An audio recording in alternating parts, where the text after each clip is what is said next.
Ginpakamalaot sang Miss Universe Organization na President nga si Raul Rucha, sinawa National Director sang Miss Universe Thailand kag nagpatukod sang Miss Grand International. Sa isa ka video nga ginpost sa official social media account sang Miss Universe Organization, ginpahayag ni Raul nga sinawat may ara sang personal nga interes kung sa diin gusto sini nga magpabilin sa iya ang sentro sang atensyon.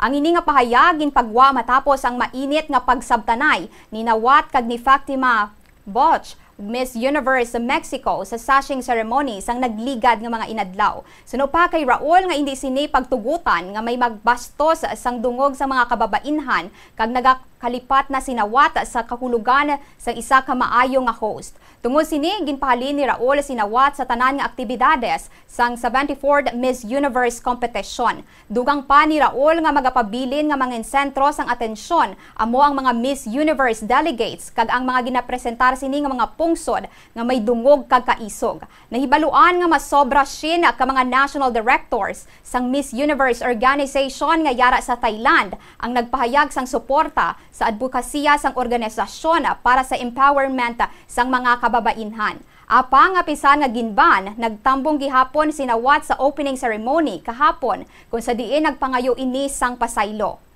I have not intend to harm anyone because I respect all of you, but sometimes I have to say I am so sorry it happened. I want to give this opportunity to first I have to apologize for the delegate if anyone affected and not comfortable, it happened.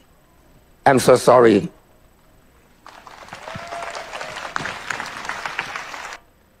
Yari naman ang pagpakilala sang tiglawasang Pilipinas sa amo nga opening ceremony kung sa diin madamo ang nagdayaw sa iya pagkaelegante kag katahom.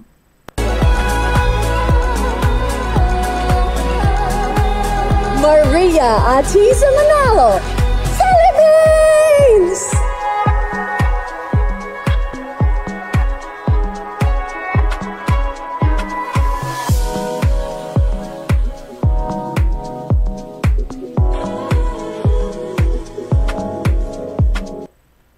Handom sang beauty queen halin sa Quezon Province nga mangin ikalima nga Pinay nga makoronahan bilang Miss Universe.